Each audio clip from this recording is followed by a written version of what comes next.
क्या तुम भी इस बार के हाफ ईयरलीज के अंदर इंग्लिश में अच्छा स्कोर नहीं कर पाए थे? क्या तुम भी सिर्फ और सिर्फ इंग्लिश के आंसर्स को लर्न करके चले गए ये एक्सपेक्ट करते हुए कि मेरे तो बहुत अच्छे मार्क्स आने वाले हैं और ऐसा नहीं हुआ? तो देखो, मैं बताती हूँ, तुम कर रहे हो सबसे बड़ी गलती। इस तरीके से तो इंग्लिश को पढ़ा ही नहीं जाता है। If you want to score 95+ in your upcoming exams, pre boards हो या बोर्ड्स हो, तो आपको सिस्टमैटिक तरीके से पढ़ना पड़ेगा। अब सवाल ये आता है कि फिर क्या मेरे को ऐसी टेक्निक अपनानी चाहिए जिससे मैं 95+ ला सकूं?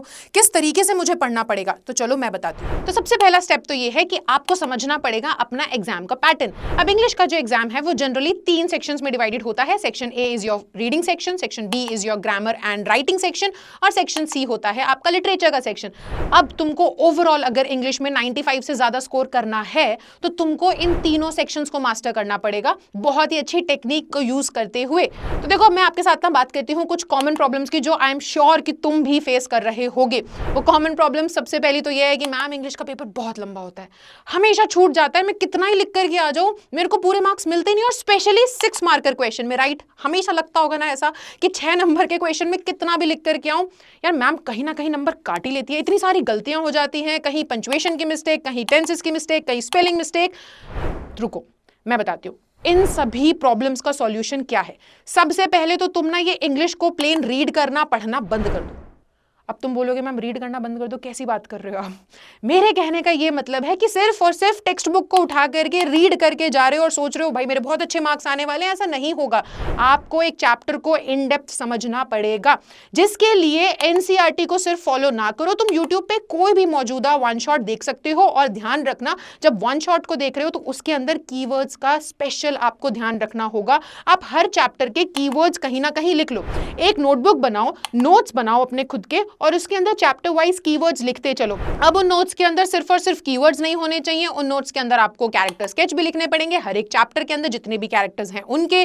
साथ ही साथ आपको उस चैप्टर का सेंट्रल आइडिया या थीम जिसको हम बोलते हैं वो भी मेंशन करना पड़ेगा। अगर कोई पोम है तो आपको उसके पोएटिक डिवाइसेस भी मेंशन करने पड़ेंगे।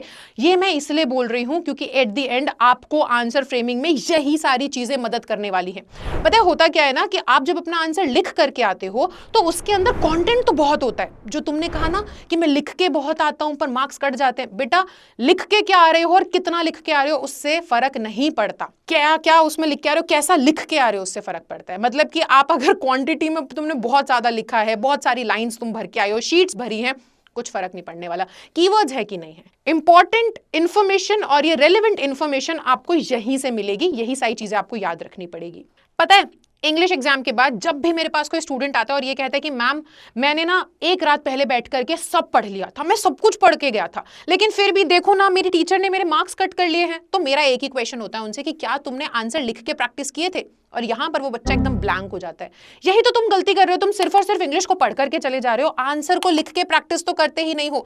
तो जो गलतियां शायद प्रैक्टिस करते टाइम हो जाती है और उसको हम ठीक कर लेते, वो तो तुम सीधा अपने फाइनल मैच में, अपने फाइनल एग्जाम में करके आ रहे हो और वहां पे मार्क्स कट जा रहे हैं। तो इसलिए सिर्फ इंग्लिश को पढ़ के आंसर्स को रट के मत जाओ, आप पहले बैठ करके प्रैक्टिस करो। आंसर राइटिंग प्रैक्टिस करना मस्ट है, जितना ज्यादा एम्फसाइज करूं उतना कम है, आंसर राइटिंग प्रैक्टिस किया करो। अब देखो, जैसे तुम मैथ्स को डेली प्रैक्टिस करते हो ना कि फॉर्मूलाज में भूल ना जाऊं, वो सारे मेरे टिप्स पर होने चाहिए, वैसे ही तुमको ग्रामर भी प्रैक्टिस करनी पड़ेगी। क्योंकि ग्रामर के रूल्स ऐसे होते हैं कि अगर तुमने ज्यादा टाइम के लिए प्रैक्टिस नहीं किया तो तुम कंफ्यूज हो जाओगे, वो रूल्स तुमको याद नहीं रहेंगे।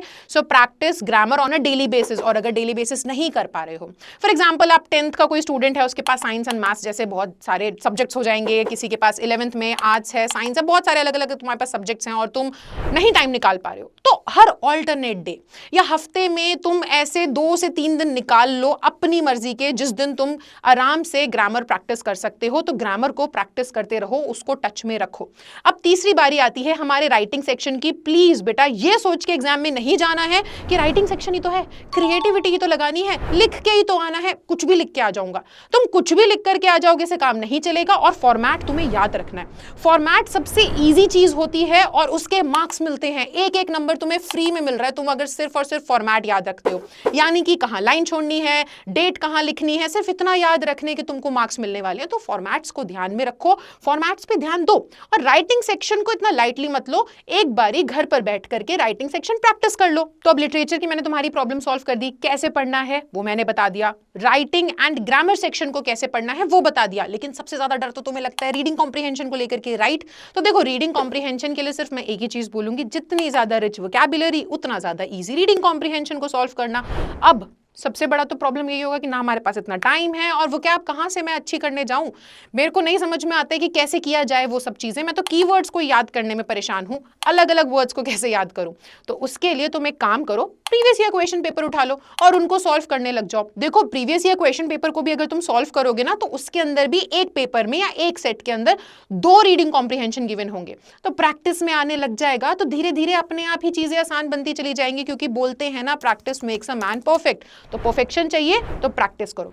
अब दूसरी चीज, तो अब लास्ट में मैं तुमको यही बोलूंगी कि अगर ये प्रॉब्लम है ना कि मेरे को मेरा पेपर बहुत लेंदी लगता है, हमेशा छूट जाता है, तो उसके लिए सिर्फ एक चीज करो, आप अपने पेपर को एक बार घर पे सॉल्व करने की कोशिश करो, एक मॉक पेपर सॉल्व करने की कोशिश करो टाइमर लगा करके। 3 घंटे आपको मिलते हैं आपके बोर्ड एग्जाम में या आपके एग्जाम के अंदर, तो आप घर पे अपना टाइमर सेट करो 3 घंटे का, और लगातार बैठ करके उस क्वेश्चन पेपर को सॉल्व करो एज इफ कि तुम एग्जामिनेशन हॉल में ही बैठे हो। इससे प्रैक्टिस होगी, तुमको तुम्हारा टाइम पता चलेगा, और तुम अपने आप को इंप्रूव भी कर पाओगे। और प्रैक्टिस करने के लिए ना कोई और रेफरेंस बुक उठाने से पहले एनसीईआरटी के क्वेश्चंस और साथ ही साथ प्रीवियस ईयर क्वेश्चंस प्रैक्टिस करो। उसके अंदर आपको बहुत सारे कॉम्पिटेंसी बेस्ड क्वेश्चंस भी मिल जाएंगे, उनको प्रैक्टिस करो। वरना तुम जाकर के सीबीएसई की साइट से ऑफिशियल कॉम्पिटेंसी बेस्ड क्वेश्चंस की जो बुकलेट है वो डाउनलोड कर सकते हो और वहां से भी प्रैक्टिस कर सकते हो। तो इंग्लिश में ना पूरे नंबर स्कोर करना या अच्छे मार्क्स स्कोर करना इतना मुश्किल है नहीं, बस तुम गलत तरीके से पढ़ रहे हो।